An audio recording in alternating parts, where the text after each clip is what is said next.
Hello everyone, welcome back to my video. দেখো, ঢাকাটা তুলতেই একদম ধোঁয়া উঠছে আর কুচো চিংড়ির তরকারির রেসিপিটা ভাবলাম তোমাদের সাথে শেয়ার করিয়ে দিই। তো প্রথমেই কড়াটা বসিয়ে আমি দিয়ে দিচ্ছি সর্ষের তেল। কুচো চিংড়িটায় কিন্তু হলুদ আর পরিমাণ মতো আমি নুন দিয়েছি, দিয়ে মিক্সড করে ওই তেলটা গরম হয়ে গেছে তার মধ্যে দিয়ে দিলাম। দিয়ে এখন হালকা হালকা করে ভাজা করে নেবো, কারণ এই চিংড়ি মাছ কিন্তু খুব একটা ভাজতে হয় না। এমনিও চিংড়ি মাছ বেশি ভাজলে কিন্তু চিংড়ি মাছের টেস্টটা নষ্ট হয়ে যায়। তারপর আমি চিংড়ি মাছটা তুলে রেখে একটু তেল ছিল আর একটু তেল দিয়ে কালো জিরে ফোড়ন দিলাম প্রথমে, তারপর একটা শুকনো লঙ্কা ফোড়ন দিয়ে দিয়েছি।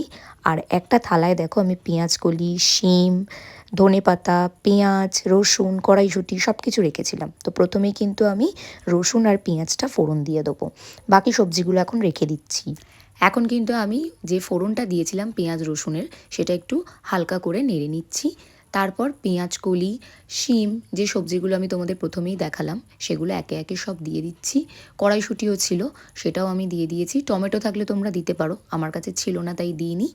তারপর হলুদ গুঁড়ো, জিরে গুঁড়ো, ধনে গুঁড়ো প্রত্যেকটাই কিন্তু আমি 1 চামচ করে দিয়েছি। তোমরা পরিমাণ বুঝে তোমাদের মতো করে কিন্তু দিও।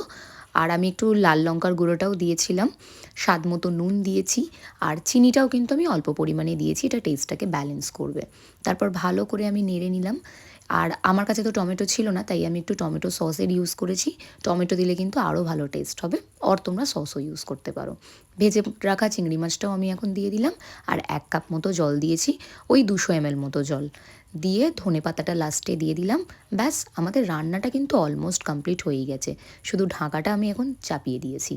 এরপর দেখো ঢাকা তুলেছি, মশলা থেকে তেল ছেড়ে গেছে, আর তরকারিটা থেকে না কী যে দারুণ গন্ধ বেরোচ্ছে। এটা তোমরা তৈরি না করলে কিন্তু পাবে না। একবার এই শীতকালে সব রকম সবজি দিয়ে, কাদা চিংড়ি দিয়ে তরকারিটা বানিয়ে ফেলো, খুব ইজি, খুব তাড়াতাড়ি হয়ে যায়, গরম ভাতে খেতে একদম মন্দ লাগবে না। ভিডিওটা ভালো লাগলে কিন্তু তোমরা ফলো করো, আরও ভালো ভালো রেসিপি তোমাদের জন্য আমি শেয়ার করব। তোমাদের যদি কোনো ডিমান্ড থাকে সেটাও জানাতে পারো। Thank you.